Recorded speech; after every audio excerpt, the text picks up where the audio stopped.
Just a couple of guys, a couple of microphones, and a heck of a lot of know. It's Football on the Know with Jim and Joe.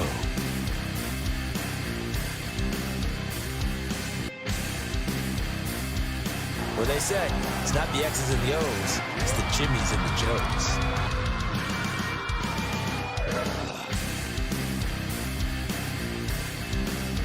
All right, what's going on, everybody? Welcome to another episode of Football on the Know. I am Jim McPhee. Alongside of me is Mr. Joe DeCapita. What's going on, Odos? Yes, it's been a while, but I am back, baby. He's back. Football on the No Show right here for you. I can't wait. I'm super excited, man. It's been a while, man. A lot of stuff has boiled up inside, and I need to release all this NFL dropping knowledge here. Listen, super excited to be back. Can't wait back to get in into Florida. the fold. I can see the tan, And I'll dude. tell you right now, Jesus, I miss you, Florida. I really miss you. But we are ready to hear talk football. Guess what's happening right now, tonight? Right now. It has started at 8:30 kickoff. The East-West Shrine game for all you draftaholics out there. The time for the draft season has started officially. Here we go. And this is where the draft prospects are going to be able to show their talents. East-West Shrine game is the first chapter of all that. We got the Senior Bowl coming up right afterwards. And, hey, let's go. It's official for a lot of teams. -2 that the 30 teams that are on the outside looking in at the Super Bowl that's about to be played. Now their sights are looking towards the offseason and planning for what the A lot of next changes thing to do happening is. along, with the NFL right now. It's pretty crazy. But Ryan McCarthy's in the house. What's going with on, us Ryan? tonight already. He's there. Welcome to the he show, says, bro. MILF, man, I love football. How about that? Like it. Yeah, dude. Yeah, everybody does. You would think. Those T-shirts are going to be. We're going to Those are start nice. producing those. Yeah, I like that. That sounds good. He should do that, for his show. He got no credentials required. Shout out to him. But yeah, I mean, it's been crazy. It was funny, despite all the parity that was out there with the playoffs. I'm not really surprised at the two teams that are left over after this whole thing's settled. But the big news that's capturing everybody right now, we're just going to run through this, and we have the coaching carousel we're going to talk about with a lot of changes going on with that, and that's the happening news during this week of the Pro Bowl, which nobody cares about. Nobody's gonna really watch, but things that have captured the attention so far, because there is nothing going on, is the fact that Tom Brady officially retires for good after 23 years. Second time around, but he says it's for real this time. No more sappy story anymore. He's done, finally done. And it's funny because he could have had his storybook walk away into the sunset type of deal he had after the championship, take time off, retire, and do it. And instead, he decided to come back again, and he got the crap kicked out of him this year, and it was just did not look good. So it's like the a bittersweet. funny thing is about all this is that I don't know if you know this, but as of February 1st of 2022, he also announced his retirement. And then 2 months later, after that announcement, decided to come back. It was February 1st of this year that he announced his retirement. And does that mean that he might get the itch in a couple of months and then decide to come back yet again? That would just be epic. That would just be unbelievable if he changes his mind for hilarious. the second time. Yeah, we got Obi-Wan Kenobi in the house with us again tonight. What's going on, Obi-Wan? Obi-Wan's there with us May the tonight, force too. be with you, my friend. He says no Brady in Vegas, and he seems very excited about that. And I feel like this is how the majority of Raider fans feel right now. Like the population that is Raider Nation did not want Tom Brady in a Raiders uniform. There's a lot of reasons why. You go back to the New England days of Brady and how they were kind of overshadowed and screwed on a fumble that transpired. So it kind of stems from that. And then the absolute hatred going forward after that. There was no way, shape, or form Raider fans wanted him in silver and black. Yeah, absolutely. And again, we've done this song and dance before to kind of look on the reflection of his career and how he was and whatever you might think of him being the greatest of all time and stuff. So now it's funny because when you look at how his career was, again, 23 years, who can you say that about some of these players? Long time. I mean, he'll be forever and crafted into time in history with that long career, and probably the player to probably play the longest of all time. He's carved out his legacy for sure. Absolutely. Instant Hall of Famer, obviously. Like, it goes without saying. And I know a lot of people consider him the GOAT. Like, that's his nickname now. It's his trademark. Yeah. Kind of was stapled to him, like as soon as he started winning multiple Super Bowls. Yeah, absolutely. But again, there's not much to talk about with that whole thing. I think just because again, we don't have to talk about landing spots anymore. Yeah, no. I had a joke with somebody about like maybe we'll do the top 5 retirement home landing spots for Tom Brady. Jacksonville, right? Tampa Bay. Yeah, where's he going to go? Miami. Or Shady but Acres. But the funny thing, over here. The funny thing is about all this is that okay, now everyone's turning the now they're all like saying, oh well. A day ago, everybody, like there was a bunch of football talk shows, ESPN, NFL Network, what have you. They were all talking about this situation, like where's he going to go? Yeah. What's the next step? And this morning, he puts out in this video, and it wasn't a press conference. Yeah. A lot of people might have already gotten their chance to see it, but basically the dude was just chilling on the beach, like and he had his own phone and just did his little speech on a little video and then posted it, and real simple, real to the point. Like he said, I'm retiring officially right now, and and then just kind of said his thank yous a little bit to everybody that's touched him in the NFL circles, and and that was that. Like it was pretty straightforward, all done. And I wonder if is there going to be anything official? Like, is he going to have like a podium press conference to say goodbye at least, like officially, like, or is this good enough for Tom Brady where he's just like, no, I did the little video, and the funny thing he said in that video was like, he was like, you only get one wishy-washy retirement speech. And he goes, I already used that up. Yeah, so, there you go. So there you go. So he knows the realistic expectations of it. And Obi-Wan says he set records no one will break in our lifetimes. Absolutely. It's crazy, right? And he says he feels bad that he got divorced for a first-round bounce. Who knows what it leads for him into the future here. What are we going to see? Because, again, we've heard already about, possible broadcasting jobs that he had been offered and things like that. And, for sure. He's got the TB12 stuff going on. So who knows what the future may hold. He's got a very successful absolutely business, like you mentioned, TB12, but also like he has networks lined up, willing to pay millions upon millions just to get him to sit in and talk football. Oh, yeah. Now, Brady, obviously, it's not going to stop here. Like he has a passion for football. I don't think he's going to walk away as a player and not be involved somehow. Like I could see him. You love the sport eventually, maybe not right away, but I could see him eventually down the road, maybe a year or two.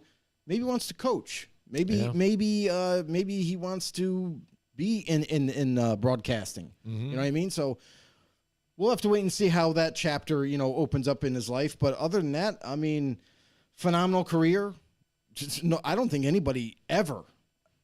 I can honestly say I don't think anybody ever will reach the amount of Super Bowl wins. Yeah, absolutely. 7 franchises alone. I mean, but one person to be able to get them all. Exactly. Yeah, franchises alone that have been around for hundreds of years have 3 maybe, or maybe none. Yeah. Like it's astonishing on what he's been able to accomplish as a player.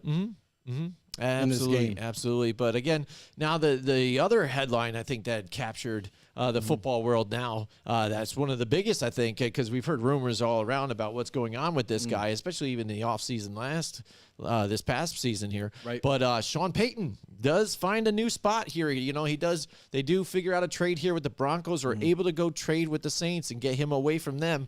And they offer up a first-round pick, Joe, for this, for Sean Payton here for and a a coach. second-rounder. And a second-rounder. So, I mean, if you look at the past 2 years now, what they have given up in the draft, it's capital absurd. and the players for Russell Wilson and now just Sean Payton. I mean, that's ridiculous. They're going all in just to try and buy whatever they can to get them. I don't know what obviously they're trying to win the Super Bowl here, but they're trying to get out of the toilet right now. Why? Yeah. It's like they're really trying hard to get out of there, but you're mortgaging everything. Mortgaging. It's not even the term right now. I mean, look at what Denver has given up in the past 2 seasons already. We're not even at the conclusion of this season yet. But before we even get to the offseason, they've unloaded a stockpile of draft picks for Russell Wilson last year. And players on top of that just to get Russell Wilson. Then he kind of, it didn't work out this season. We noticed that offense was putrid. Russell Wilson's performance was terrible at times, and now here we are. We're like, now they don't have the whole Nathaniel Hackett chemistry lab set didn't work. Yeah. The offense that he came from, he wasn't able to install a good enough offense, and it failed miserably. So there goes Hackett after 1 year, jettison him out of Denver. And listen, this is Broncos fans were dying for this to happen because as bad as Russell Wilson was playing, Nathaniel Hackett never even helped it. I mean, it was a train wreck from the start. And despite reports saying that this is the year for Denver, before week 1 even came, everybody was crowning the Broncos as not only division winners, but maybe Super Bowl aspirations. And then we've seen the train wreck that happened, and there goes Hackett out the door, and Russell Wilson is still there. And they also gave a tremendous amount of money to Russell Wilson in an extension, which blew my mind. I could not believe a guy that has not played a snap of football before week 1, you'd say, hey, let's do a 5-year extension. Let's really lock this guy in. You didn't even get to see him play yet. And now, I mean, hindsight's 2020, right? Like now we see the train wreck that followed. And here we are, Denver now. Once again, you mentioned it off the air, actually. Desperation. This reeks of desperation for Denver, and here they are. Like, I'm not downing them at all going after Sean Payton. That was the number 1 cream of the crop type of head coach out there. Like, of course you're going to go after him with everything you got, and they did. But in that same in their crosshairs, they also gave up another first-round pick in 2023 for this upcoming draft, and they also gave up a 2024 second-round pick just to acquire Sean Payton, his rights. And then on top of that, we talk about money, right? We talk about money to Russell Wilson. Now let's talk about money to Sean Payton. This dude is going to get paid for this upcoming year between 17 and 20 million annually. Like, what? That's like quarterback money. Like now, and I get it. You know, he was the all-encompassing offensive guru that you needed, but you better hope, Denver, that this works out, because if it doesn't, it's going to set this franchise back for multiple years. Yeah, absolutely. And when you talk about investing that much money, not only just in players, but in coaches too, on top of it, it better be what gets them over the hump and what they needed. But if they don't, again, they're going to look pretty silly for it. But what does it do for Sean Payton too at this point too for him? Because his legacy now has been, success. Absolutely. What happened with when he took a quarterback like a Drew Brees before, who was on the Chargers, that really didn't look like he might be returning into kind of something, especially after the injury that he had when he was with the Chargers, going to the Saints and then working and building together, getting that success, and now building their own legacies going forward too as well. And back what does then, that do for that?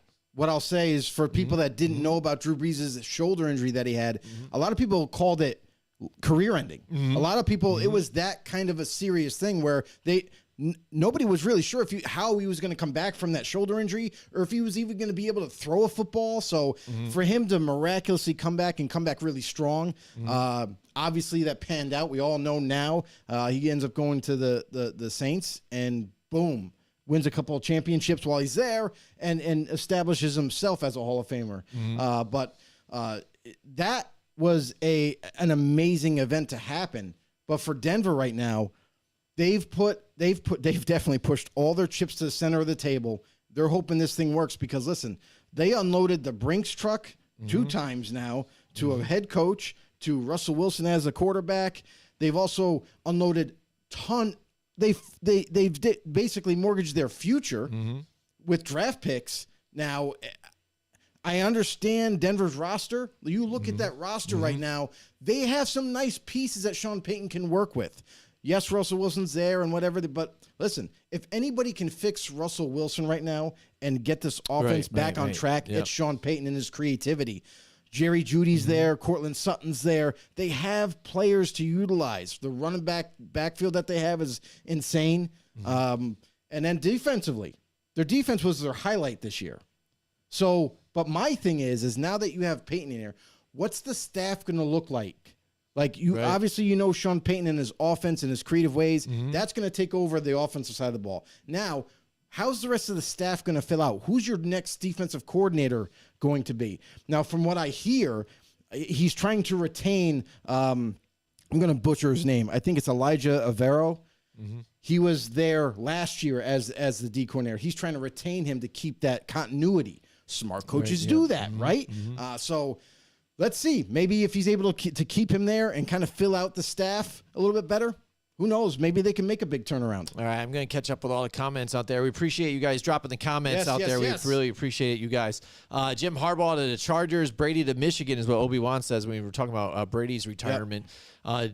And then also here, we got Gary Burchard in the house with us tonight. What's going on, Gary? He says Brady going to be in charge of inflating the footballs before every game or before videographer for the pass. LOL. Yeah, who knows? But I think he'll have a better job. Who's that man in the sunglasses? He's got other people to do that and destroy his cell phones for him. Godzilla Media in the house with us tonight. He says more pressure to succeed in Denver in 2023? Absolutely. Question mark. Sean Payton or Russell Wilson? You know what I mean? So I think less of a Sean Payton type of deal. Again, it's Russell Wilson again because he was already paid that big money. Mm-hmm. It would be his second year, and now you're under Sean Payton. So if you can't produce, I don't think they're not going to look at it as a Sean Payton problem. Like, oh no, he just didn't get it done. It's we got the wrong quarterback. You know, first of all, he was washed up. You know, we did mess up on that whole situation. Right. So I think it's more on a Russell Wilson to kind of prove that he is something, because if you look at Russell Wilson's career, now he's getting older and a few years have gone by here for him. What has he really even done? I mean, he went into back-to-back, Super Bowls or whatever. He should have had probably two, had one, but then again, the mistake in that Super Bowl to where the Patriots come out with the victory. But then again, since then, he had done a whole lot, on his own for that Seattle Seahawks team. But now we're even questioning what kind of caliber was he? He was never really an elite, even though some people tried to put him in that category at times. But he was on the cusp, top 10. But now people will look back at his legacy or his career and have debates about it. Yeah, what kind of career he had. I mean, for that situation, like Sean Payton just got hired. Like the ink hasn't dried yet on the contract. So if let's just say, for example, 2023 came around, they weren't really successful, but they were kind of just below 500, and that's how they finish out. You can't point the blame at Sean Payton. He just got here, and it takes. And I know fans don't like to hear this, but it does take time for a new coaching staff to implement what they like to do and how they like to execute. And on top of that, there's this whole thing called personnel change. Like the roster's got to change a little bit. So, I mean, for that, if they were to have a bad year, I don't think the fingers can't be pointed at him at all because he literally just got there, and his track record speaks for himself. For Russell Wilson, on the other hand, Denver's kind of stuck with him no matter what happens. Yes, there's a lot of pressure. There's definitely more pressure, I would say, on Russell Wilson as well to perform, to become definitely become better than last year. And it shouldn't be too hard to be.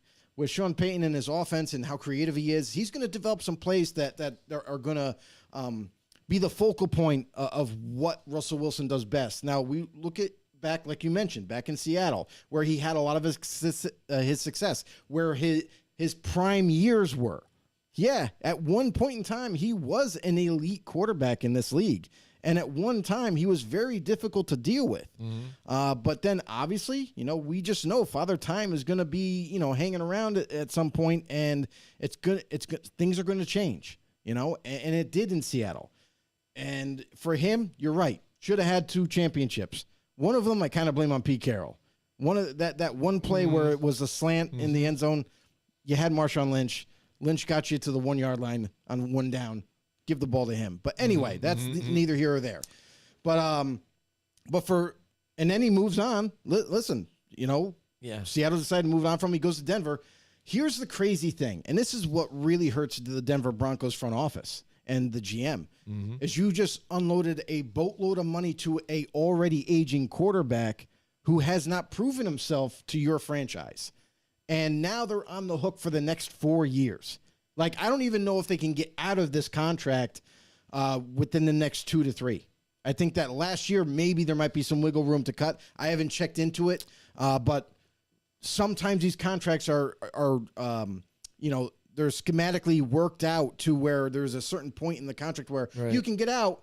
It's not going to be a huge savings, but you can at least get out of it without too much penalty. Yeah, and even the next season, they are raising the salary cap a little bit, so that's going to help alleviate some of that. But again, stuck on that contract, and they're doing that to help you so you can afford some of these baseline salaries that people are now, because the market is keep getting reset. So you need to get some of those other star players in there to help them out. Obi-Wan's in the house. He says Jerry Booty. He says also Henry Ruggs still has more yards than Jerry Jeudy. Then he says, I retract that last statement. But yeah, and then that's what you got to look at. You got to look at some of these weapons. What are they going to do? Who are they going to hold on to? Who might they bring in? Right. There's already been question marks about, now that Sean Payton's there, do they bring in some other people? Definitely going to happen about that. Even but even a lot of people are dotting I's together.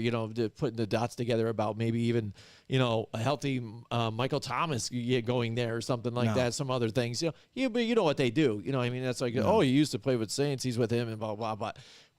I'm sure having him as a head coach is going to bring a lot more talent wanting to go there and possibly win a championship for Absolutely. them. Paul Matty in the house with us tonight. What's going on, Paul? There he is from Playa Linda Beach. There's my guy. He said, "What's up, Playa Linda Beach homies?" There you go. Absolutely. Check it out. But yeah, absolutely. It's that's an interesting story. We'll see what happens again with the Broncos, the Denver Broncos, moving forward again. Is he going to be able to get them out of the hole? It is a lot to put in on a coach, but he is one of the better ones that are most sought at this point, and for him to be off the market that quickly, I think is pretty interesting. If anyone is to do it, it's going to be him. And it might not be right away, because obviously there's that little it didn't take him long to be turnover. Retired type of either. For him to be back. It's a little turnover. He played a game, and that's really what he did. A lot of people are like, oh my God, he's retiring. Oh no, the Saints miss out on a legendary coach. And okay, but something tells me that he saw the writing on the wall when Drew Brees decided to retire, and he started to look ahead a little bit, and he started to notice, but we don't have a whole lot of money in cap space anymore, and Drew Brees, our quarterback's gone, so who's going to replace him? Oh, yeah, let's bring in Winston. Let's bring in Andy Dalton. When he started to look ahead and see these things start to transpire, he's like, well, I can't win a Super Bowl with those guys. I don't have anything. I'm going to retire, everybody. See you later. Yeah. And then here comes a year later. He's like, I'm thinking about coming back, maybe. But then, obviously, the whole thing had to happen with the trade. With the trade. With the rights. Again, it had to be the right team and it seems right for him. If he's already he's confident in that quarterback. So he wasn't there with the Saints. Everything else can fall into place with him. Yeah. And now, again, like I said, with the more money with the salary cap, he's just got a credit limit. He got a little more that he can help spend, though. Absolutely, and try and get something there to help that team. But again, that's a tough division and a tough conference. The AFC has been crazy this season. If you look at them compared to the NFC has been pretty mediocre compared to just the Eagles. The Eagles have been flying high, and then the best winningest team throughout the whole season. Everything else has been kind of in between mediocre, as far as I'm concerned, at least. You know what I mean? Definitely going to be interesting to see where Sean Payton takes his team going forward. And obviously the staff still has to be filled out. Everybody's going to stay. Usually especially when a big time name like Sean Payton comes in, he's going to want his own guys. So whoever he can bring in, we'll have to wait and see who that is. Yeah, absolutely. And all right, and I think one of the bigger headlines I thought was pretty interesting too, because when we heard the news about this one after the Cowboys loss in the playoffs here to the 49ers, just decimated here by them. They let go or had parted mutual ways here with Kellen Moore, and I like how they didn't even say we're going to fire him. Or we just both agreed just to step aside. Here you go with Kellen Moore, and we knew this was going to be wasn't going to take long for him to find another spot, and there he is, snagged up by the Chargers, who just let go of their offensive coordinator too, because he was the problem obviously too with them losing too. So both franchises, I think, were having issues and made some interesting mistakes. But that's always the writing on the wall, though. What's led that it could be. With those franchises, what's going to happen now with Brandon Staley if they don't do well this season? What's going to happen with the Cowboys now that Mike McCarthy is calling the plays Oh, that's what Cowboys fans always wanted, right? You always wanted that, right? Yeah, good luck with that. Good luck with that, because I think, again, and I'm not a Cowboys fan and all that stuff, but I think Kellen Moore did a great job for what he was able to do with that offense and the weapons that you had. Did a phenomenal He job. had some great plays. He was dialing things up in the playoffs. You saw it and how he picked apart multiple teams and played against their weaknesses and were able to get it done in the play style that he had. Just poor execution. That's all it is. And your quarterback, Dak Prescott, of the last couple of weeks at the end of the season, showed up against the 49ers and did not do well. Multiple turnovers, just not getting it. And you've seen some of the footage from the game. He had some guys open, just didn't get it to him. Just didn't see him or whatnot. But Kellen Moore, I think that's a great pickup for the Chargers. I think him working with Justin Herbert is going to help Justin Herbert move forward, and I think it'll help get that offense going. And maybe he can stifle Brandon Staley and say, maybe we won't go for it on fourth down so often here, Ellis, and I'm calling the plays. Let's do this here. Or maybe he can be more confident in dialing something up that will be successful during those fourth down conversions. Who knows? But I like the pickup by the Chargers. Don't really like it by the Cowboys, but it makes them worse. I'm happy.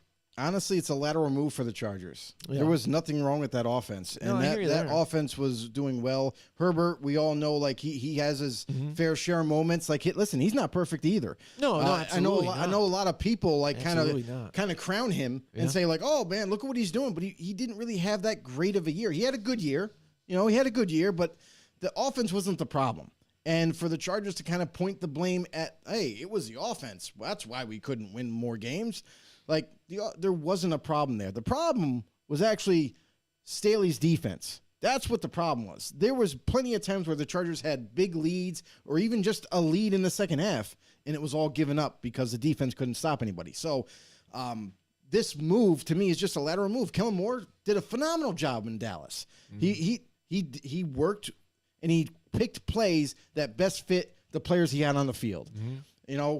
And they did utilize the run heavily, and they used it for play action plays, and he did a lot of smart plays in this season for Dallas. Look how they set up the plays there when they had Cooper Rush in. They were winning games with your backup, right?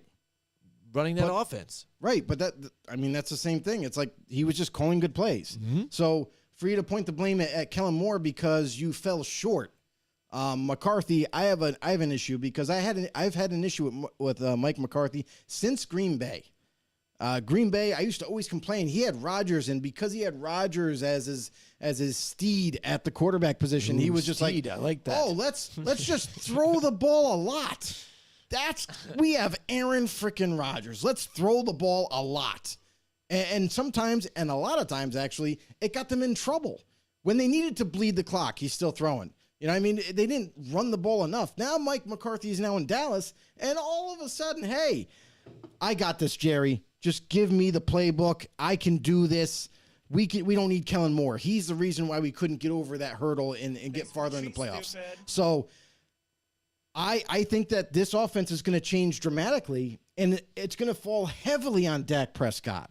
And it's going to be a lot more pressure for Dak to perform every single week because now he has to throw the ball more and not so much run. You're not taking the pressure off of him. Now you're just like, here, it's all on you, Dak. We're going to be successful if you're successful. And putting all that pressure on him is not the right deal. We've seen him this year in a offense that was called by Kellen Moore be successful.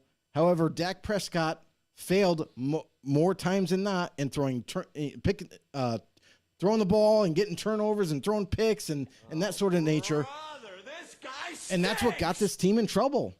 And they came up short against the Niners because of it. So now you're going to let's not take more pressure away from Dak. Instead, let's just freaking bury him. Let's put it all on him. And Mike McCarthy, he's not the best play caller. We've seen him do it in Green Bay. Yes, he had a legendary quarterback, but they also lost games because of his play calling. So now, good luck, Dallas. Guess what? What does that do for your backfield now? Yeah. Ezekiel Elliott locked in for a big contract. Tony Pollard, most likely is going to get franchise tagged. He's due to be an unrestricted free agent. But what's the point of tagging a running back? Now, don't get me wrong. If you're not he's going to worth utilize it. him that much because he's going to go spreads nonstop. He's worth it. But if you're not going to run the ball a lot or at least be a balanced offense, what's the point of having more than one really good running back? So I think there's a lot of issues that are going to be going forward for Dallas. Cowboys fans are going to be greatly disappointed next season. God! No, God, please, no! And that's something that you could hear every single week, probably. Absolutely. So, although, What? before week 1 hits, Yeah. just ask a Cowboys fan if you know one, what they think their expectations are, and they're going to tell you the Super Bowl. That is one big pile of shit. Yeah, it is. All right, now Tom Leiter is in the house with us tonight. What's going on, Tom? He's got a question here. By the way, Welcome to the show, Obi-Wan bro. loves the audio clips. Absolutely. Nice. We love you, Obi-Wan, Nice. and I'm trying to hit him up Thanks as much for as I coming can. in. Yeah, he says, can San Francisco get Tom Brady to act like Favre? They are a quarterback away from being a dynasty. I was pondering this not the Tom Brady thing, because I don't think they can get him to come out again. If he says he's for not. good, he's done. He's checked out. He doesn't want to deal with something like that again, getting beat up and all this stuff. He's done. He's not going to be foolish and come out and say, oh, no, I am coming back.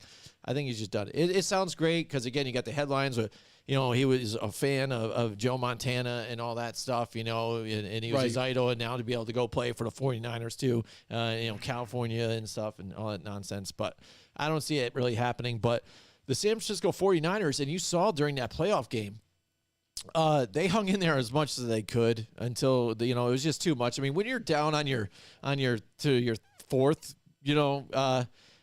quarterback, and then you're considering putting Christian McCaffrey in that playoff game, I really did start to just feel bad for the San Francisco 49ers, like all the other players there, because they have a lot of great players, a great defense. And when it just instantly your quarterback that has led you there, when his number was called and not expected a lot, but gets you there, and he's injured right away with that elbow injury, and then you're going to a Josh Johnson who definitely did not have it at all, and that's why throughout his career he's been a backup, because it shows you right there he couldn't even handle just a snap. It's sad because they weren't really in that game really a whole lot since then, and just made it an uphill battle throughout the game. And it was sad to see that throughout that game. And I felt so bad for him because until then, again, I've been impressed. I've said it in multiple shows about how this team has been able to win, yet still trying to find a quarterback throughout this whole situation since they got Jimmy G in the trade and were able to get him from New England and sign him to a deal.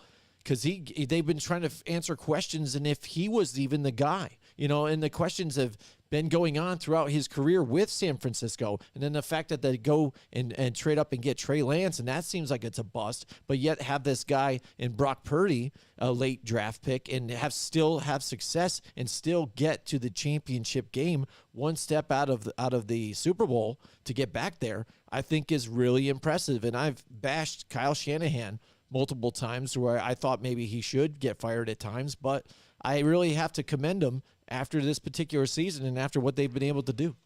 Yeah, I mean, for San Francisco, can they lure Tom Brady out of retirement? Possibly. I mean, you can never say no to anything anymore. A lot of people thought Sean Payton was done, but there was still that kind of little bit of inkling that something might resurface later on, and it did.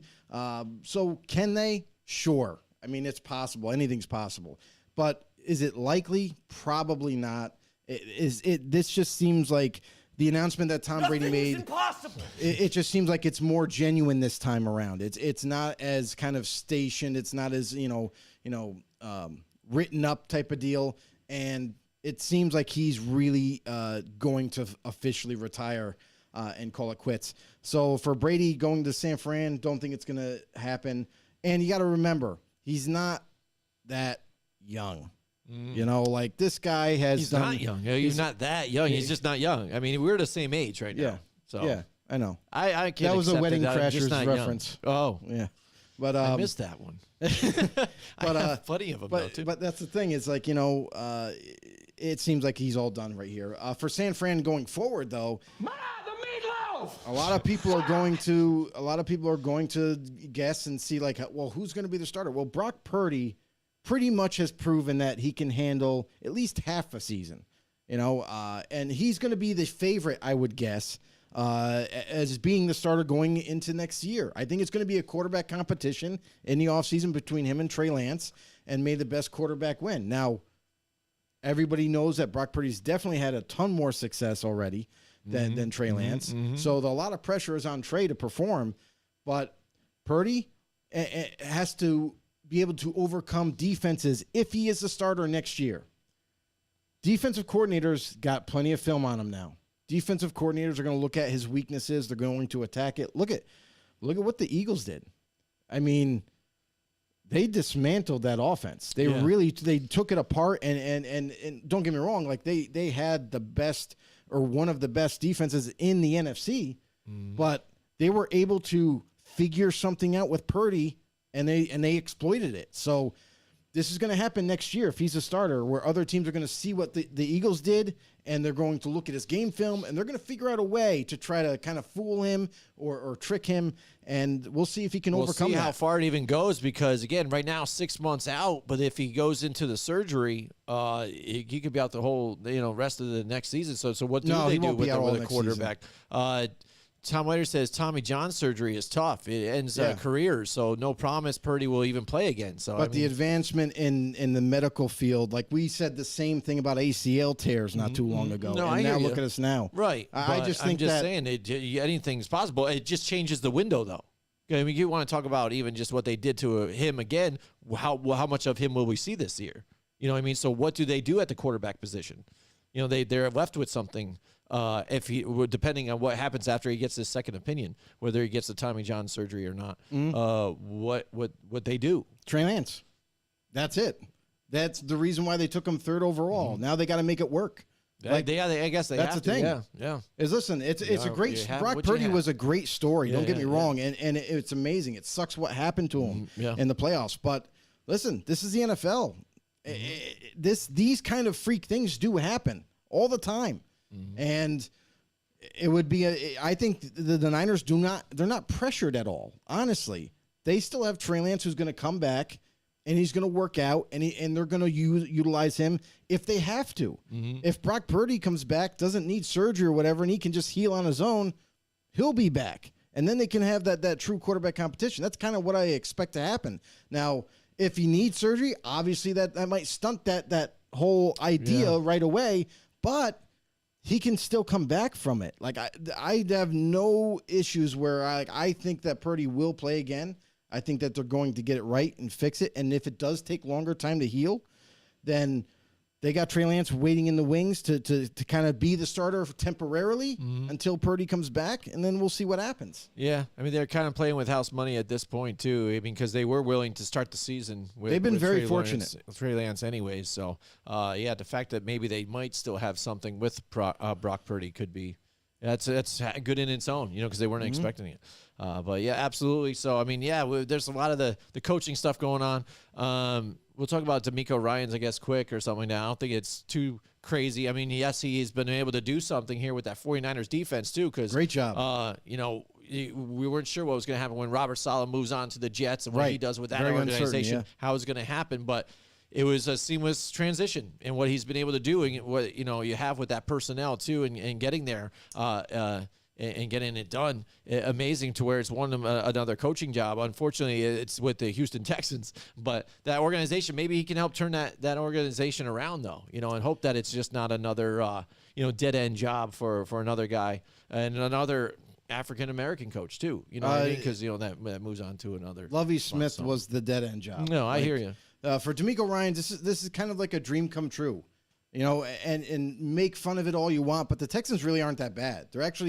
They're on their way to being a competitive team and to really push, other teams in the NFL. So we saw this past season with a shitty coaching staff, to be honest with you, and they were able to compete in games.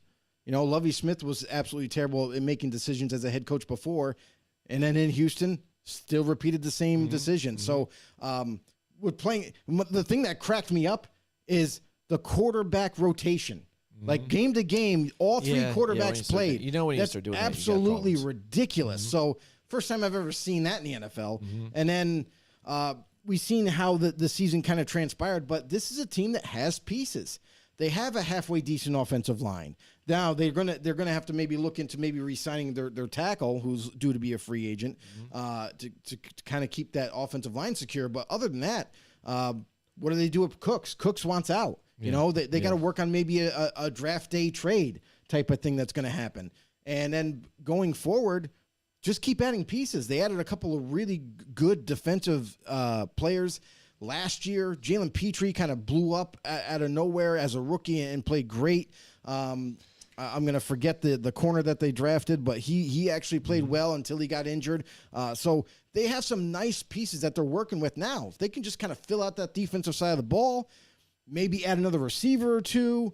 They have a good tight end, Jordan Atkins. Like things are looking up for Houston. And remember, like we still like Davis Mills. Davis Mills. Davis Mills is still promising, but they're picking second overall in the draft. They could take another quarterback and let him duke they it have out. Something to do. So a lot absolutely. of decisions that had to be made for D'Amico Ryans, and I think D'Amico Ryans is going to do well as a head coach. He's definitely the defensive minded guy. He wanted to bring in someone that is aggressive defensive play caller. They do that.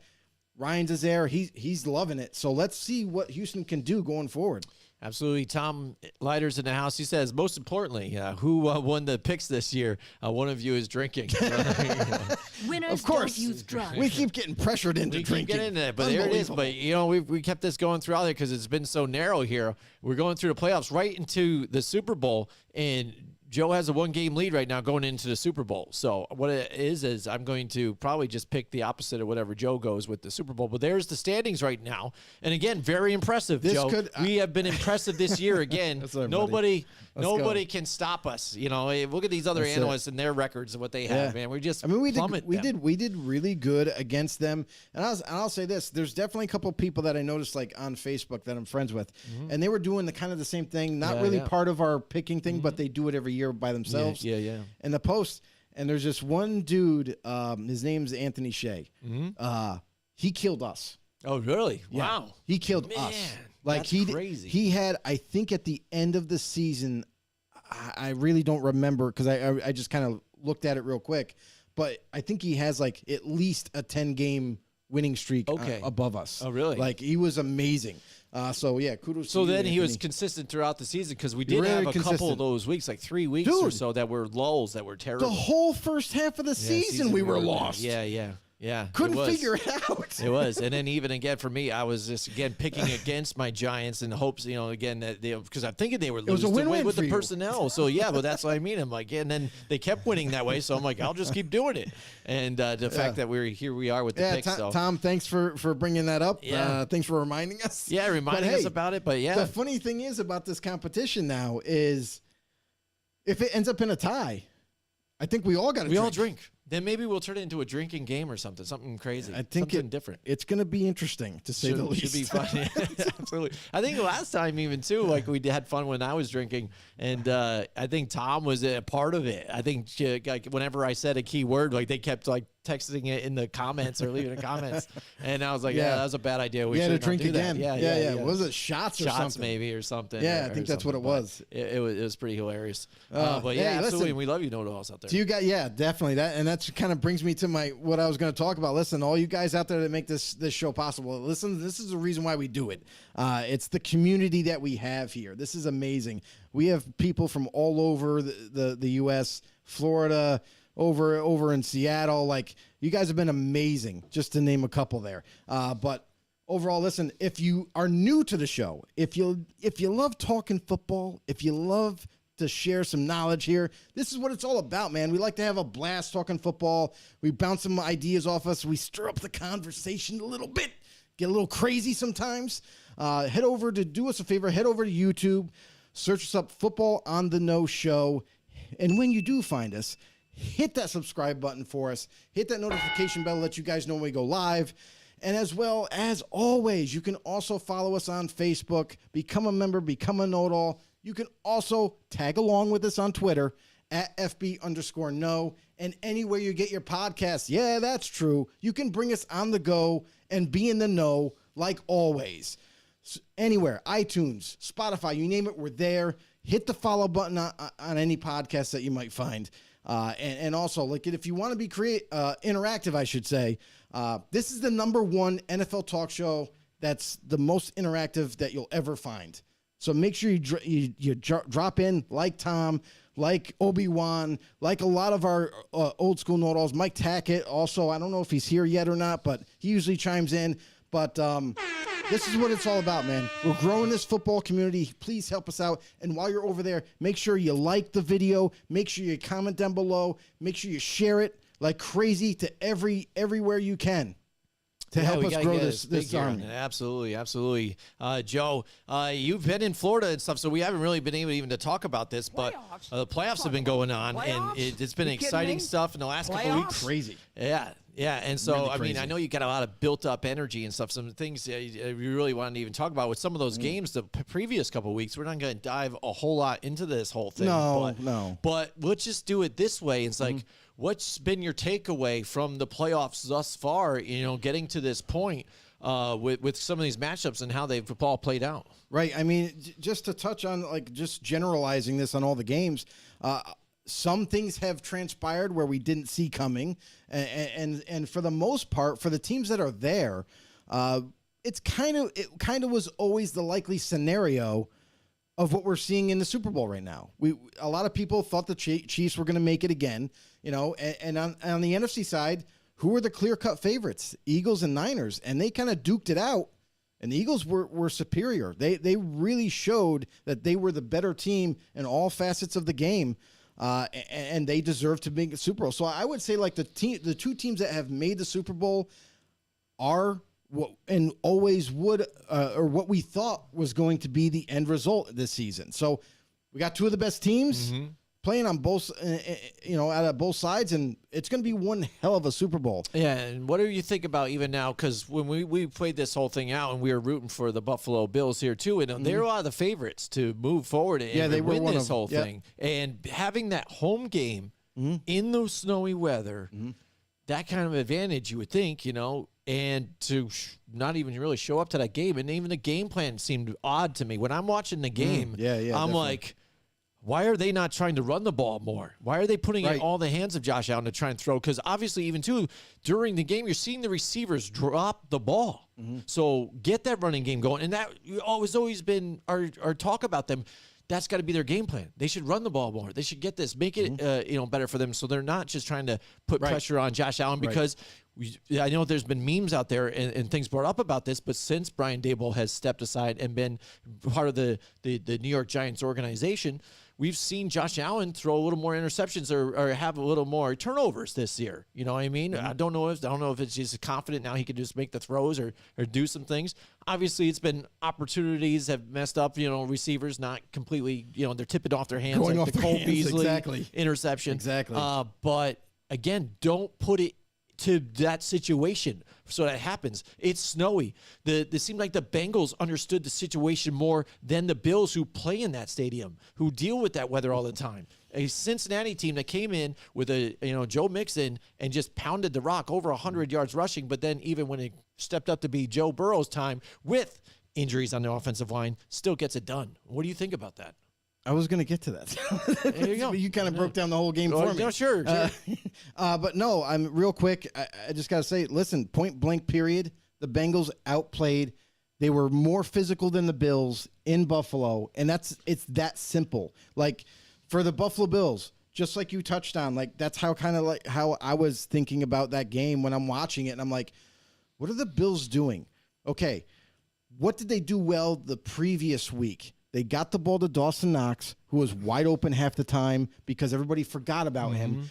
The Bengals were way too concerned with double teaming Stephon Diggs and keeping him out of the game. So if you have double team on Diggs and you have a guy locking up Gabe Davis, what's another receiving threat that could really kind of open this offense up? Oh, I know. You have a tight end by the name of Dawson Knox, who they did not use until the latter part of the fourth quarter. And it blew my mind. Not to mention not running the ball when there's situations. Take some pressure off of Josh Allen. Take some pressure off of that passing offense, because clearly the Bengals defense was more worried about them throwing the ball than running the ball. And the Bengals did a phenomenal job at game planning against them. They did a great job of execution on that side of the ball. And then you look at Buffalo and it's like, okay, we get to the halftime. Let's see adjustments. What the fuck is going on in Buffalo? No adjustments at all after halftime. It's the same game plan. I mean, it was aggravating me, because Buffalo's a better team than what they played. You know what I mean? They're better than that. They've shown it in the season, and for them to come out in the second half and to not really make much changes until it was way too late. Yeah. The Bengals did a phenomenal job on offense. And listen, you bring up the two offensive line starters that were out. So I thought going into that game, I'm like, wow, I mean, Buffalo should really get a lot of pressure. Right. Buffalo should kind of disrupt the timing with Joe Burrow, and that's kind of what I was expecting. But no pressure to be seen. Yeah. Listen, Bengals executed. They did what they had to do. They utilized Joe Mixon and moving the ball and being more physical, and that's the end result. The Bengals just outplayed and were more physical than the Bills. Yeah, and the thing is, too, what you notice, too, is they're trying to key up on, Jamar Chase on the defensive side. Right. So, but with the weapons that they Rightfully have, so. Cincinnati, you got a lot of T. Higgins. You got a lot of some of the other guys. Yeah, but you know what? T. Higgins wasn't even that. He didn't do that well. No, and Tyler Boyd he only had like a couple of really big catches. Like overall, that was a good defensive game plan for Buffalo to kind of take Chase out, just much like they did with Diggs. So it's like a trade-off. But still, they couldn't stop the run. That was the biggest problem that's all for they Buffalo. Did. Once they realized they could just run, that's all they did. They kept, drive after drive. Why stop doing it, right? It's working. Paul Matty's in the house. He says the head coach always sent the tight ends to my offensive line in the session at practice to learn how to be a nasty blocker. So there you go. He learned how to be blockers right there. And 100%. Tom Leiter says Burrow versus Mahomes is the new Manning versus Brady. We're going to enjoy this for years. Yeah, it could be, because I'm not going to enjoy Mahomes. I know he's probably not. Joe's not going to. But that's what people have been talking about. And it's funny how they change as the wind blows. The media. Yeah. Didn't you see it, Joe? Yes, they're in love with Josh Allen, and then he lays a stinker or whatever against Joe Burrow. Now everybody loves Joe Burrow. Joe Burrow is the next Peyton Manning. He is the next. It changes that quick. He's amazing. It's crazy. Gold, I mean, and that's the other thing. The other thing I kind of chuckled at as I saw a picture, because once Brady announced his retirement, I saw a picture of Brady kind of walking away, and then Mahomes walking forward. Oh my! And then the title was, "It's all yours, kid." Oh, really? Like passing the torch type of thing. Are you kidding me right now? I started dying. I'm like, listen. Can everybody get off their knees on Patrick Mahomes? Gosh. Because, and this is what drives me nuts, right? Yeah. Like, I have to say something there. It's about the Mahomes thing. It's like, don't get me wrong. Is he a really good quarterback? Yes. Is he an elite quarterback? No. He's not. He's not Tom Brady. He's not Aaron Rodgers. He's not Drew Brees. He's not any of these quarterbacks that we've seen as elite.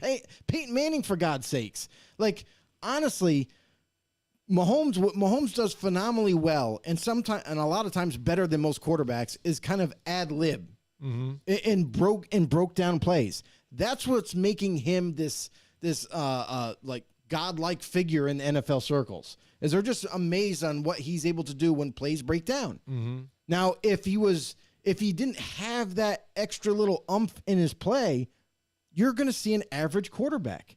We've seen time to time. I know you've seen it. And there's times when guys are open and he just doesn't get there because he's too busy running around doing crazy stuff. He tries to do too much at times, or forces the ball somewhere and it gets picked off. We've seen it. Every quarterback goes through it. Absolutely. But the real reason why Mahomes is so good is Andy Reid. Nobody gives enough props to Andy Reid. Andy Reid is the real reason why Mahomes is playing out of his mind at times. And when the play's broken down, that's all Mahomes. That's all him. Like he's doing whatever he can as much as possible. But when it comes down to X's and O's, Andy Reid is the reason why he is super successful. And we talked about Tom Brady when he was in New England like that. We're like, we called him a quote unquote system quarterback. And in New England, you got to think of that tremendous coaching staff that they had and the offense that they utilized. And they utilized his talents to the fullest. And that's what made him as great as he is. So if you're going to compare Mahomes to a great quarterback or something like that, let's hold up a little bit because he's got a long career to go. And yes, he's doing some phenomenal plays, but we still got, he's only 24 years old right now. Yeah, exactly. And again, when the chips were down, he started to lose wide receivers in that game. You saw how mediocre the offense wasn't that good anymore. Become. You know what I mean? Paul Matty says he can't see other posts. Am I partially banned from the show? I don't think so. Absolutely not. Absolutely not. I don't know. I think Mike Taka had the same type of issue or something like that. He couldn't see some of them. He can't see other all posts the from other people. Yeah. No. Posts. No, because Paul, just so you know, some of our viewers on YouTube, when they comment, you're not going to see that because you're on Facebook. Yeah, that's true. That's all it is. We have different. So we're our platform and our channel goes on YouTube, Facebook, and Twitch. So we're any one of those realms. When we get a comment, that's true. You're not going to see all of them unless you do watch via YouTube. YouTube shows the Facebook posts on top of it too. By the way, just a little information for you out there. Mahomes, so Paul, why don't you head over to YouTube? Do us a huge favor over there. You good? Yeah, that would help. Subscribe. Tom Leiter says Mahomes is Favre without the stupid INTs late in the game. I mean he's got the strong arm. He's got the mobility, which I could see too as well. Again, but he's human again. But it's just funny how even at the end of the last game, how he runs just to get that little bit of that first down. They praise him after, like, look, you got it done, and this and this. Like, yeah, because he had nothing else to go on to. He had to take off, and he's like pointing to the guy, yo, block for me, get that guy so I can get close. Some of the plays he makes, they like, oh my God, I can't believe he pulled that off. Well, really, like he threatened to run and then just tossed it over the heads of the guy to a wide open player. So it's like, but and again, some of it is just even the style or even the fact that he is still a threat to run them. Absolutely. The fact that if he's injured or not, because even the play where he kind of steps up a little bit and gets close to the line of scrimmage and that linebacker bit and then he just threw over top of him. And I was showing my son again, when that happens, I'm like, see, that's what you do. You get that respect there. They think you're going to take off, and then it's called the pop and shoot. And that opens that up. You wait for that guy to bite in on you to run. Don't cross the line of scrimmage. Boom, pop it over the top. You know what Mahomes has? That's what helps him. Mahomes has at times some spazz. Yeah, that's what he has. That's right. You're true. You're true. That is right. And every once in a while, the spazz comes out, and he does these crazy plays, and people are like amazed by him. Yeah. Here's the problem that I have with Tony Romo now. I got it because this goes hand in hand. Oh boy, Romo and his calling the game. Listen, I used to love Romo as a play-by-play caller, and now I'm starting to hate him. Yeah. And this is the reason why. Because whenever he's calling a game with the Chiefs and talking about Mahomes, Mahomes can never do anything wrong. Like he was kind of making this blasphemy statements and stuff like, oh my God, did you see Mahomes? He's playing with a broken leg and he was able to pull that play off. And I'm like, dude, you've been in the league before. He's shot up on painkillers right now. Yeah. That's why he's able to just move around like nothing's really bothering him. I mean, Romo was unbelievable to me, like how he was talking about Mahomes and how, oh my God, he's amazing. He's going to figure this all out. Like he nothing can stop him. Like it was absolutely crazy. I've never seen a one-sided call of a game than that game with Romo.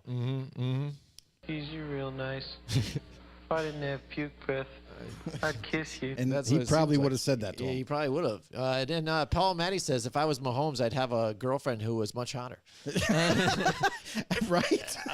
I would too. You know what I mean? Are they married now or are they engaged? Or they're engaged. They're engaged, but I think not they're married. yeah, they're just getting engaged, married. but they probably yeah. Until she signs the prenup. Yeah, maybe. She might have to that's sign what the I mean. prenup. She's got a lot of red flags. So I'm like Paul Matty on this whole situation too. I would find a hotter girlfriend that has less baggage or less things I have to worry about with her on, the TikTok and all that crazy stuff and getting so close to my brother and stuff. That's kind of weird stuff. Yeah, what else we got? All right, Tom Leiter says, you're the GM for Seattle. Here we go, Joe. Wow. We're putting our GM hat I would on now. kill it as the GM for nice. Seattle. Let's go. All right, here we go. Let's play a game. and welcome. I want to play a game. Let's play Here we a go. game. We're the GM. What right. do you do in the draft? All defense or go after a quarterback? You know, this is a good question because they pick in the top 5. They got the pick from the Broncos. So, Tom, is it, if I'm correct, is the Seattle pick, is it the 5th or 4th pick? I think it might be the 5th pick. I think the Colts are picking 4th. But correct me if I'm wrong, Tom. But anyway, they're picking in the top 5. They're in the perfect spot to land one of these 3 quarterbacks that people are talking about. You know, Will Levis and C.J. Stroud and of course I'm going to forget the third one. But anyway, Bryce Young. Yeah, from Alabama. Those 3 are going to go. Most likely, people are saying that Bryce Young is going to be the number 1 overall quarterback taken. And who knows, right? It's like ice cream. It's whatever flavor you like as a franchise and what you want to do offensively. But if via the Broncos. let's just say that, what are they? The 5th pick. Yep. Okay, from the so Broncos trade. The 5th pick. Thank you, Broncos. Yeah, thanks for trading the that away. gift that keeps giving That's the what I Denver mean. Broncos. Like they just give up Why so can't the much. Broncos trade with the Giants here? What do we have to offer here? Maybe Sean Payton likes Daniel Jones. You know. No. But anyway, like if I'm Seattle, honestly, like listen, Geno Smith isn't like 27 years old or like in his prime, like type of deal. Yeah. Like he's 30, I think 33. I want to say, but Geno Smith. Listen, there's going to be a time and place where he's going to have to step away, or maybe he was a one-hit wonder in a sense. Like he had a phenomenal year last year, but who knows? Maybe now that teams have gotten a ton of film as him as a quarterback, and they're going to start picking him apart, and you never know what's going to transpire going forward. Now, the other big question too for Seattle is: do you re-sign Geno Smith? I mean, because he's your proven commodity, due to be an unrestricted free agent. I say yes. I say you sign him to like a 2 or 3 year deal. And then in the draft, when you're picking that high, man, it's hard to pass up, but you could potentially get another franchise quarterback and not miss a beat. I mean, this is a team that I think I would. It depends who's there. It depends who you like. Like for Seattle, let's just say for shits and giggles, the Texans take Bryce Young, right? Now you got your choice between C.J. Stroud and Will Levis. Well, to be honest, for me, I know Ohio State quarterbacks aren't super successful as of yet in the NFL, but I really like C.J. Stroud. I really like what he can do. He's super accurate. He's really smart. He's got a cannon for an arm. He's got mobility. He doesn't use it a lot, but he has that mobility in case he needs it. So I think he would be perfect for Seattle to plug him right back in, maybe even just compete for the job with Geno his rookie year and see who wins.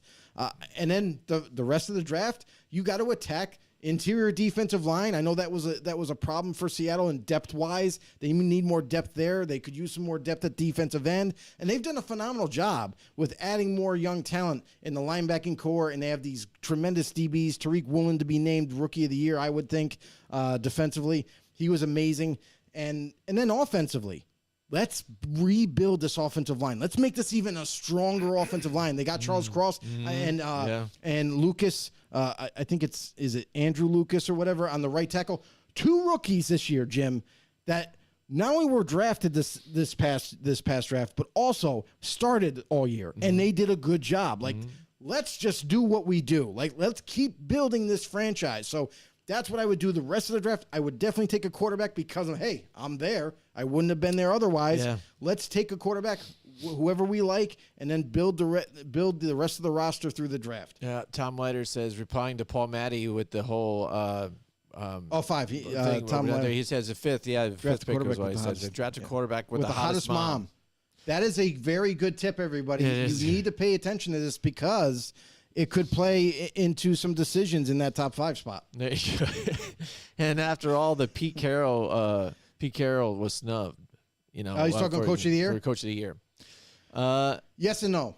It's tough, though, because when you got some of the stuff that happened with some of those other teams that weren't expected. I know the Seattle Seahawks weren't expected to do some stuff. No, and I could see the argument. Yeah, I could see it. I mean, again, with the Giants and stuff too, and how far they got to. Brian you Daboll. know, You get it's- like to be honest, like for me at the end of the year, don't get me wrong, I'm not taking anything away from Pete Carroll and what that coaching staff was able to accomplish with the roster they had, and pretty much an unknown roster unless you were a Seattle fan. You know what I mean? Like you saw the young talent, and we knew for a long time that Seattle does a phenomenal job of somehow finding winning young still even, too, young what they're talent, doing. whether it be undrafted free agents, they've done a tremendous job with, and then finding these young talented players in the draft that people tend to overlook or not draft them soon enough. So Seattle did a great job yet again this past offseason, and it showed. Geno Smith, a lot of people, me included, I was kind of laughing at it. I didn't know what to expect from this guy. Don't be rude. Because we saw him last year fail miserably. We saw him throw multiple interceptions, couldn't really get a grasp, but that could be attributed to him not getting enough reps in practice. It could have been he knows the offense, but he didn't get enough reps in practice with the first team members, and look at what happens. He got the job and he earned it, and here you go. He had a phenomenal year. Let's see what they do. I think they have to re-sign him because you need a quarterback going forward. There's no guarantee in the draft if you do take one, and that's what's got to happen.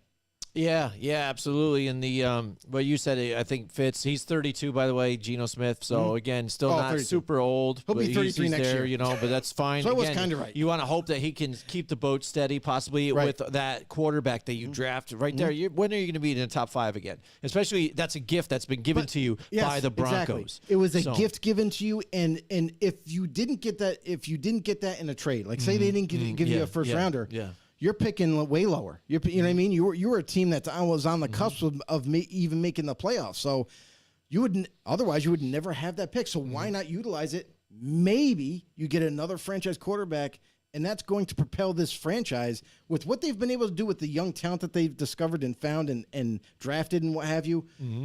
This team looks like on the up now. Like next year, if they hit on draft picks again, and maybe they bring a franchise free agent in, here and there, man, this team could literally take that division over next season and push deep into the playoffs because they've done a tremendous job of adding talent. Yeah. And if you look at the Rams and the 49ers and the Cardinals in that whole division, there's a lot of question marks in that next season. What's going to happen with those teams? So easily the Seattle Seahawks can be,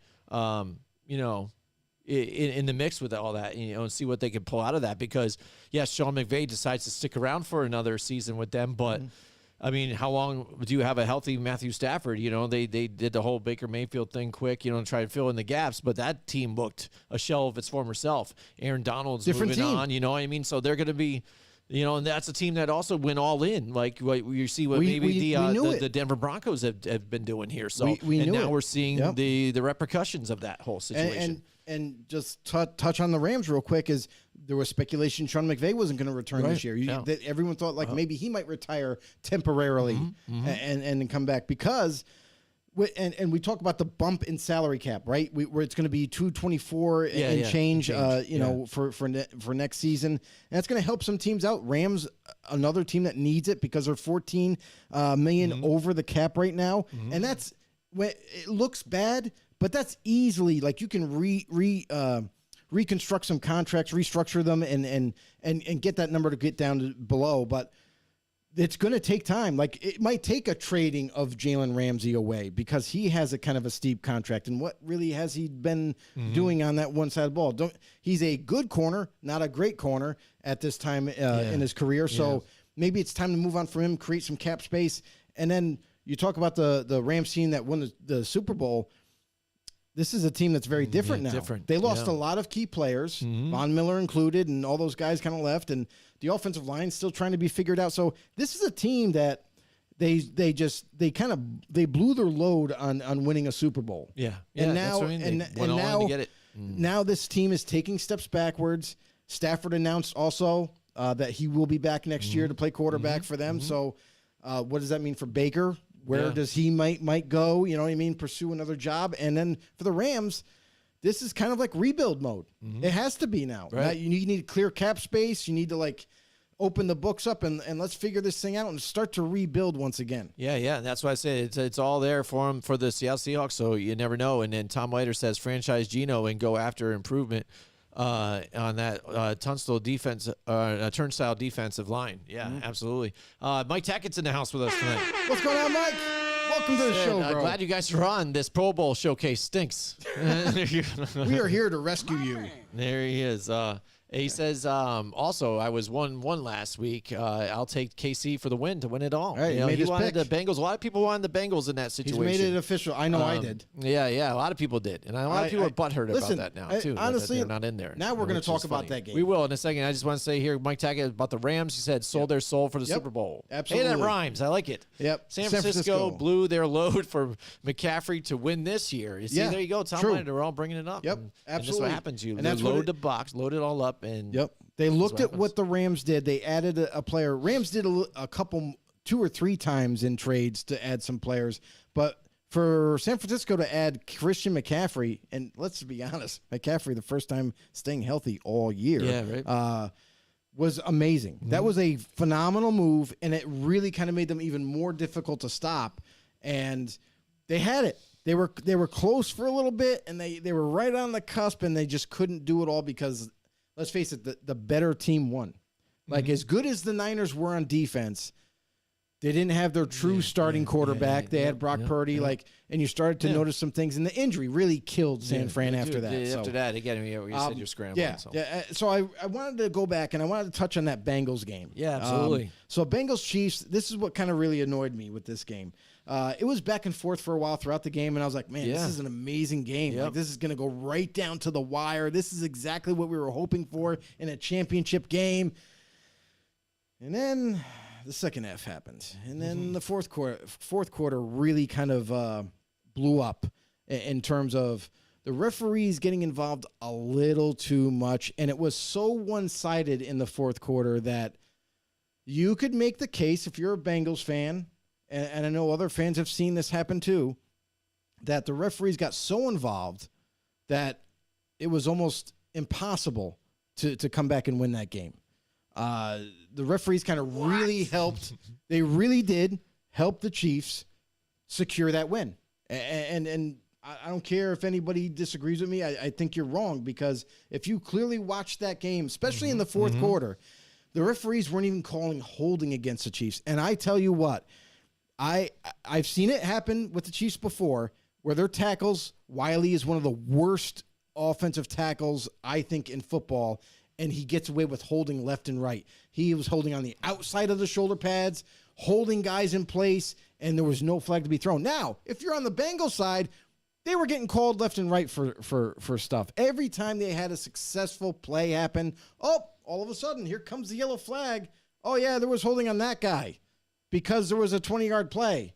There was way too many one-sided calls in that matchup, which kept the Chiefs in it.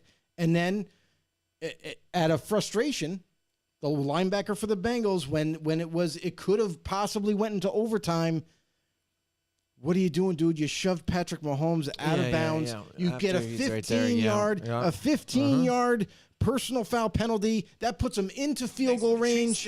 And then the game is written after that. Yeah. So if he doesn't commit that foul, it's a lot tighter. That's going to overtime. It ends up in overtime, and then anything could happen. But my problem is I really do believe that the referees were so involved in that game to help the Chiefs secure that win that I honestly think if they weren't that involved, if they didn't make such poor calls down the stretch, that I think the Bengals would have actually stole that game in Kansas City. And the other thing that kind of struck me funny is that not only was Roger Goodell in the booth, in the suite up watching the game, but it was also a little fishy on how not only did the referees help Kansas City win, but it was like more for the storyline.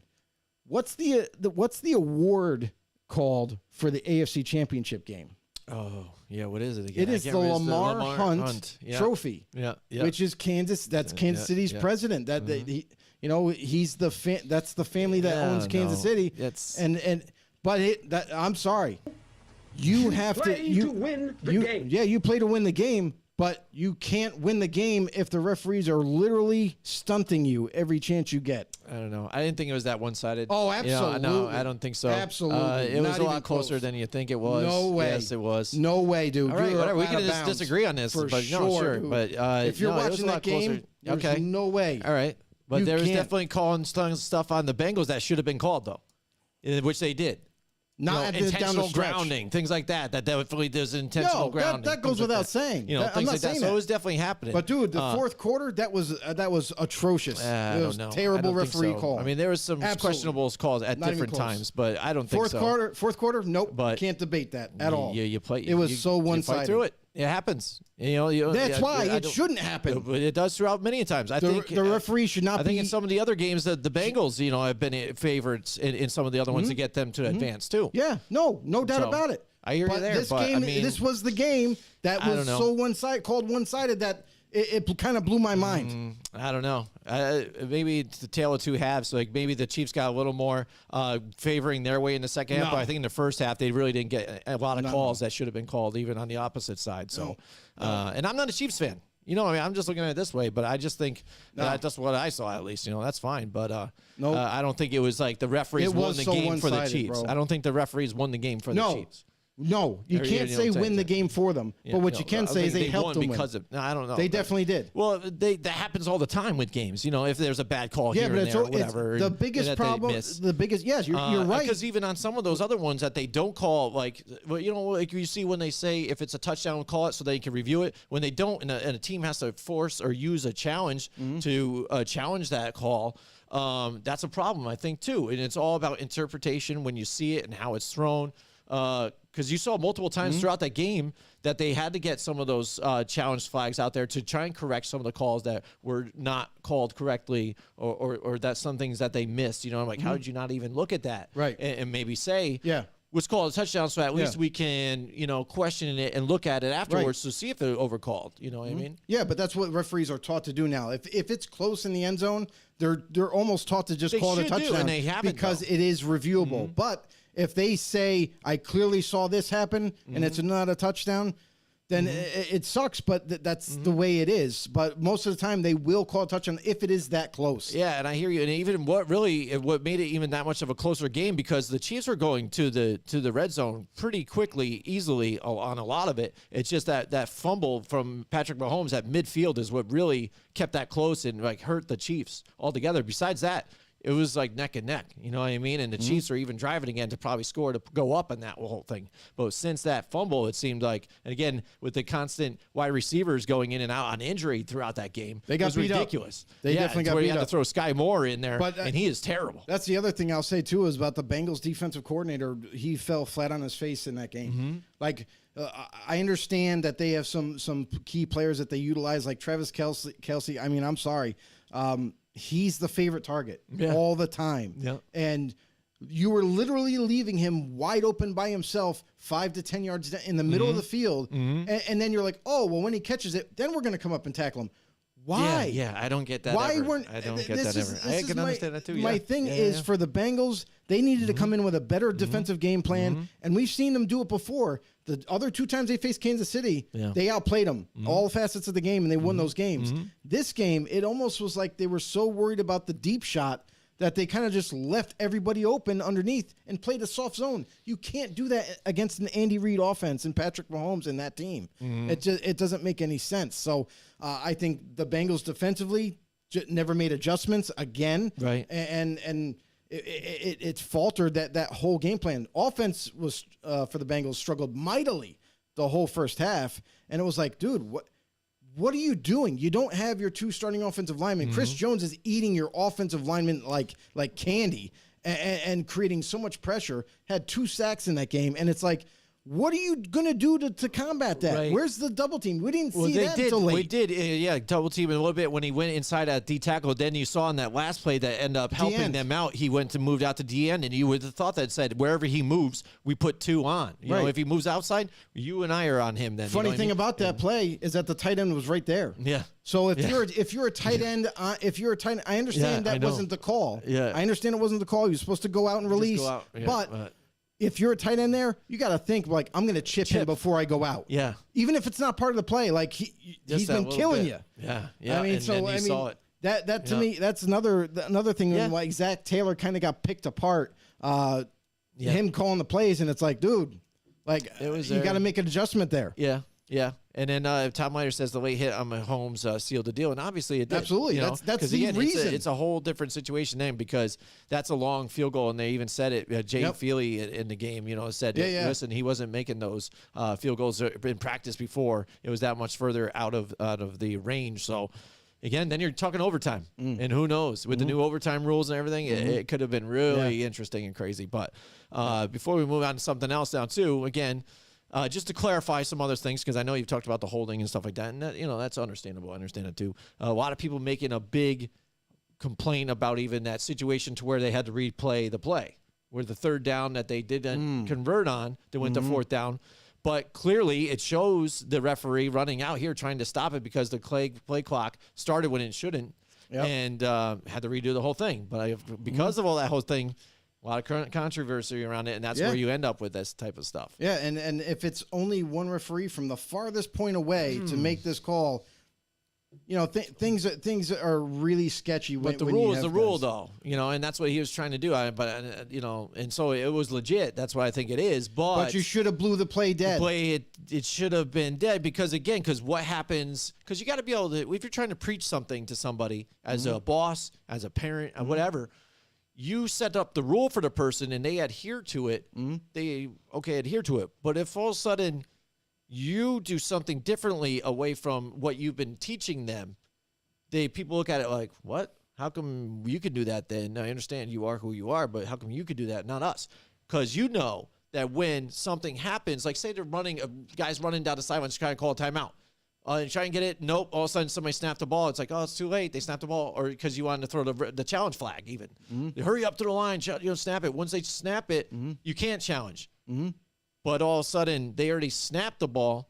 Did a play, and then all of a sudden, well, you guys running down the side trying to stop it. The play already happened, so shouldn't it be too late? That play was underway when that referee was running on the field. Shouldn't it, if we have to abide by that rule, like it was already snapped, now it's too late, shouldn't you adhere by that? Absolutely. Even though technically it was wrong with the play clock, wasn't supposed to start, that needed to be corrected, but the play had already started, so shouldn't you live by that same rule, right? You can't give a team a whole play, over, like, oh, right? that didn't work. Especially after knowing the outcome. Yeah, that didn't work, so now it's got a do-over. Nobody gets a do-over. Like that to me is so ridiculous because all of the referees, except that one, all of the referees that were close enough to blow whistles and everything, the head referee sits behind the quarterback. He can see him clear as day. This dude is running on the field doing this and blowing a whistle and doing this. And if the signal is there and that head ref just kind of let it happen, I'm sorry, that's terrible. Like that refereeing crew was one of the worst refereing crews, and I have no idea. I have no idea how they got that detail, how they got a playoff game. But that to me right there, that's absolutely terrible. You can't let a whole play happen. No, throughout the whole season, we have not seen that ever, where a whole play happens and then they're like, oh, we're gonna rule this. Like, dude, are you kidding me? Bring the offense back on, right? The punting crew is already out there. Come back. No, the Chiefs, you guys get another shot. Like, we our bad. Yeah, so I can understand after that whole situation how Terrible. people can be upset about that. I'll give you that much on that one. Terrible. But, yeah, so, I mean, besides that, again, playoffs, pretty interesting with some of the teams. Again, Jags made a good run. Couldn't get it done, though, but made it tough. They made it way farther than people thought. And again, credit to Doug Peterson, too, who I thought is in the running, too, for Coach of the Year, too. Absolutely. What he was able to do with that team and turn it around. Definitely. But in Cowboys, again, fall flat on their face, aren't able to get it done. But, I mean, honestly, like that Cowboy game against the Niners, like, they played better than I thought they were going to. But obviously, like, they just didn't have the firepower. Just not enough. And turnovers matter. You know what I mean? Of course. Especially in playoff games, man. I mean, everything matters in playoff games. Yeah, absolutely. So, Yeah, I mean, it is the Pro Bowl weekend here. Again, not a whole lot to talk about. So, I mean, we did roughly make this so far like over an hour and stuff. But Pro Bowl, there's nothing to talk about with that. Again, it's a big disappointment. Like Mike Tackett had brought up the fact about it. And again, it's a disgrace to the whole thing. And even though they go to a game because, again, we talked about if that before, guys aren't tackling anymore, might as well just make it a flag game, you know. But I don't think they'll ever fix this situation. And we called for the skills competition to happen. We were like, yeah, bring it back. Yeah. But again, the right people are not in the right situations. We don't want to see, some of these other people that are in these competitions. How is Tyler Huntley making the Pro Bowl? After voting and after some other people bow out, Josh Allen's like, oh, I can't Blasphemy. Nobody wants to go. And why are you still having fans vote to have these people in here when the fans aren't even watching the game? You're not getting the eyes on the game and the people to watch it. So why are they involved in picking anymore? They shouldn't be. I mean, it's a whole sham of a situation here. I mean, we've talked about this before at exhaustion. Mm-hmm. Like we said, get rid of the game because they're not really playing anyway. They're just kind of going through the motions, and they don't want to get hurt. It's the end of the season. They're going on vacations like the following week or something with their families. Like, they're not going to try to get hurt. They're not going to play real hard. Like, and I'm not saying like they should, but if it's not going to be exciting to watch, if your best players aren't going to really play the game, you might as well make it a fun game to play, like flag football. I think that was the right direction that the NFL decided to go, is now make it a flag football game because everyone can have fun. No one has to really risk injury or anything like that. And just make it fun. And then you got the competitions coming back and everything. So that should add to a little bit of a fun factor for the whole weekend that's going to unravel. So I think the NFL did a good job with their decisions, and I think it's going to make it fun for fans out there too. Mm-hmm. Paul Matty says, great show, homies. Yeah, absolutely. Thanks, Paul, brother. out there. Appreciate you. 9 years ago tonight, the greatest team ever won the Super Bowl. Go Hawks, says Tom Leiter, Seahawks fan. Yeah, so, I mean, again, the Super Bowl is coming up. The two things is set up. Flag football is like sex with a rubber. I don't know. Yeah, I guess so. That's a good way to call it, but it's still fun. I think it's still fun. Still yeah, absolutely. Yeah, absolutely. Because I still like flag football and I still like sex with a rubber. That's right. It still feels good enough to me. Like, I don't know. That can't say anything bad about that for me.